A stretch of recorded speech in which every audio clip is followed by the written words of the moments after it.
I've typed a couple of million words on it, 6 or 7 novels before I switched to computers. So it's been there and back. It's got fingerprints permanently on some of these keys in here. And it's why I don't have fingerprints.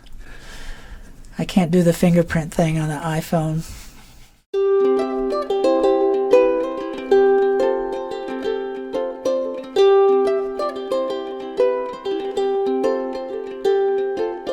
This is Pearl Street Bagels, social center of Jackson, I guess. I wrote 3 or 4 novels at a table over there.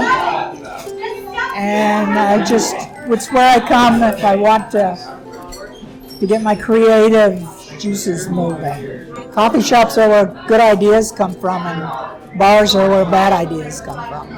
Tim Sandlin used to come in every day to Jedediah's, the House of Sourdough. So he would sit there and read, and then write out his stories on yellow pads of paper, drinking a lot of coffee and eating our sourdough biscuits. And that's where he did most of his work. Yeah, I wrote in a tent. I wrote in a teepee. It's a nice way to live. Sure. Nowadays they call it homeless, but we just lived outdoors. We didn't know.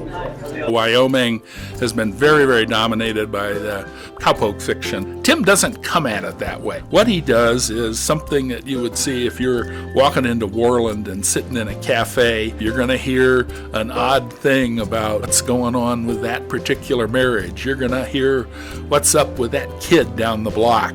I tend to create characters that aren't very likable, and then 400 pages along, you love it. Oh, everybody in Wyoming ought to read this one. Rowdy in Paris, she thrust a washed-out yellow sheet of paper in my face and said, "You are responsible for your government's actions." I said, "Not me, I'm from Wyoming." Tim was always of a mind that the most important thing was you live where you want to live and you do what you want to do. I think I've had about 40 entry-level jobs. Whenever I started getting a good job, I quit because I was afraid I wouldn't write. So I managed a pizza parlor and I washed dishes. I was an elk skinner. I kind of only took that job because I thought it would look nice on a book cover. Then I didn't get a book cover for 20 years, but I was ready. When the park roads closed, he'd go out to this bridge and sit alone on this bridge and work. That was when he was doing screenplays. So he'd be reading the book that he was writing the screenplay out of, and I'd run into him up there. Writing is a really isolating thing. I don't downhill ski and I don't sell real estate. So I never had anybody to talk to in Jackson.